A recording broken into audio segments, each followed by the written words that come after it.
السلام علیکم ورحمۃ اللہ۔ پیارے دوستوں اور عزیزوں، اللہ کی ذات سے امید کرتا ہوں کہ آپ سب خیر و عافیت سے ہوں گے۔ قصص النبیین للاطفال دوسری جلد کا ایک سبق آج پڑھیں گے۔ سبق کا عنوان ہے العذاب، عذاب۔ یہ اس کتاب یعنی دوسری جلد کا آخری سبق ہے۔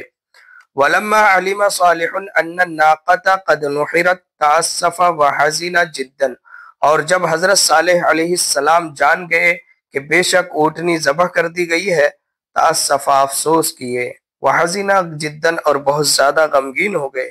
وقال للناس، اور لوگوں سے کہا، تمتعوا فی دارکم ثلاثۃ ایام، آپ لوگ مزے کرو فی دارکم اپنے گھروں میں 3 دن، اپنے گھروں میں 3 دن مزے کر لو۔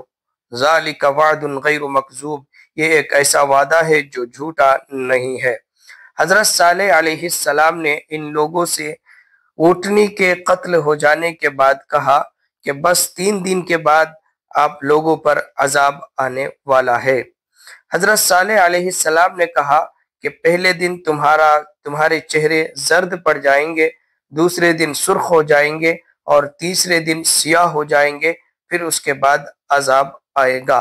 کہتے ہیں کہ چہارشنبہ یعنی بدھ کے دن حضرت صالح علیہ السلام نے اس طرح کہا تو بدھ کے دن ان کے چہرے زرد پڑ گئے، جمعرات کے دن ان کے چہرے سرخ ہو گئے اور جمعہ کے دن سیاہ ہو گئے، اور ہفتے یعنی سنیچر کے دن ان لوگوں پر عذاب آیا۔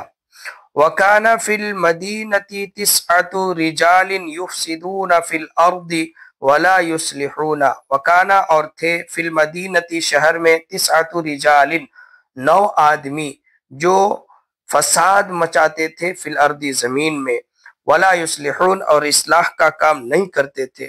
فحلفوا تو ان لوگوں نے قسم کھائی، وقالوا اور ان لوگوں نے کہا، نقتل صالحا واہلہ فی اللیل کہ ہم صالح اور ان کے گھر والوں کو رات میں قتل کر دیں گے۔ وَإِذَا سُئِلْنَا اور جب ہم سے پوچھا جائے گا، نقول ہم کہیں گے، ما عندنا علم ہم کو کوئی علم نہیں ہے، ہم کو پتہ نہیں ہے۔ وَلَكِنَّ اللَّهَ حَفِظَ صَالِحًا وَأَهْلَهُ اور لیکن اللہ تعالیٰ نے حضرت صالح علیہ السلام اور ان کے گھر والوں کی حفاظت کی۔ وَلَمَّا كَانَ الْيَوْمُ الثَّالِثُ اور جب تیسرا دن ہوا، جَاءَهُمُ الْعَذَابُ ان لوگوں پر عذاب آیا۔ أَصْبَحُوا كَعَادَتِهِمْ یہ لوگ صبح کیے اپنی عادت کی طرح۔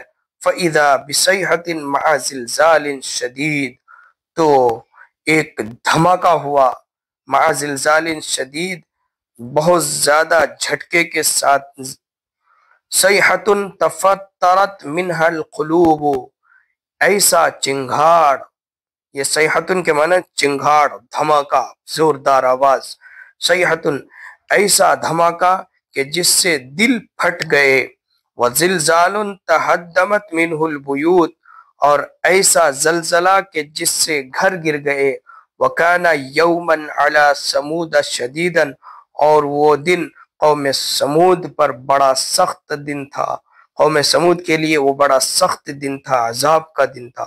وَمَاتَ النَّاسُ كُلُّهُمْ وَخَرِبَتِ الْمَدِينَةُ لوگ سارے کے سارے مر گئے اور شہر ویران ہو گیا۔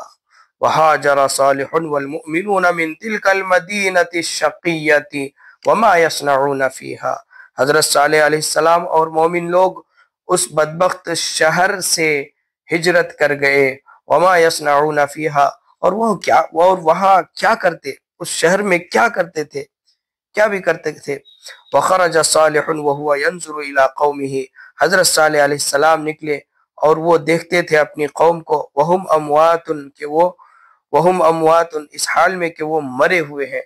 فَقَالَ بِصَوْتٍ حَزِينٍ تو غمگین والی آواز کے ساتھ انہوں نے کہا، یا قومی اے میری قوم، لقد ابلغتکم رسالت ربی میں نے آپ سب کو اپنے رب کا پیغام پہنچا دیا ہے، میں نے اپنے رب کا پیغام آپ سب لوگوں تک پہنچا دیا ہے۔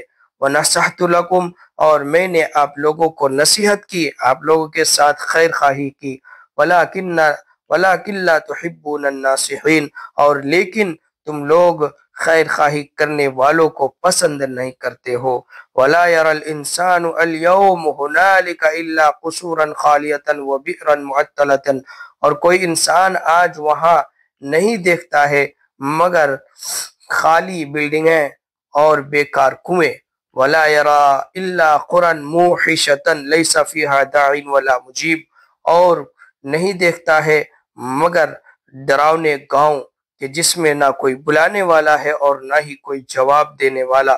وَلَمَّا مَرَّ رَسُولُ اللَّهِ صلی اللہ علیہ وسلم علی دیار سمود فی طریقہ الی الشام قال لأصحابہ، اور جب رسول اللہ صلی اللہ علیہ وسلم گزرے قوم سمود کے علاقے پر سے جو کہ ملک شام جانے کے راستے پہ ہے، قال لأصحابہ، تو انہوں نے یعنی نبی پاک صلی اللہ علیہ وسلم نے اپنے صحابہ سے فرمایا، لا تدخلوا مساکن الذین ظلموا انفسهم، آپ ان لوگوں کے گھروں میں داخل مت ہونا کہ جنہوں نے اپنے آپ پر ظلم کیا، الا ان تکونوا باکین، مگر یہ کہ آپ رونے والے ہوں، یعنی روتے ہوئے داخل ہونا، حذرن، ڈرتے ہوئے اس بات سے کہ تمہارے اوپر بھی وہ مصیبت وہ عذاب نہ آ جائے جو ان لوگوں پر آیا تھا۔ الا ان ثمود کفروا ربهم الا بعدا لثمود، خبردار ہو جاؤ، بے شک قوم سمود نے اپنے رب کی ناشکری کی، اپنے رب کا انکار کیا۔ سنو، قوم سمود کے لیے دوری ہو، یعنی اللہ کی رحمت سے دوری ہو۔ قصص النبیین للاطفال دوسری جلد کا یہ آخری سبق تھا، یہ سبق بھی مکمل ہو گیا۔ دعا کیجئے اللہ رب العزت اس کتاب کے پڑھانے کو قبول فرمائیں، اور اس کتاب سے جو اسباق جو دروس ہم سب کو ملے ہیں ان پر عمل کرنے کی توفیق عطا فرمائیں، اور اس میں ہوئی کمی کوتاہیوں کو درگزر فرمائیں۔ پھر ملتے ہیں تیسری جلد کے سبق کے ساتھ۔ السلام علیکم ورحمۃ اللہ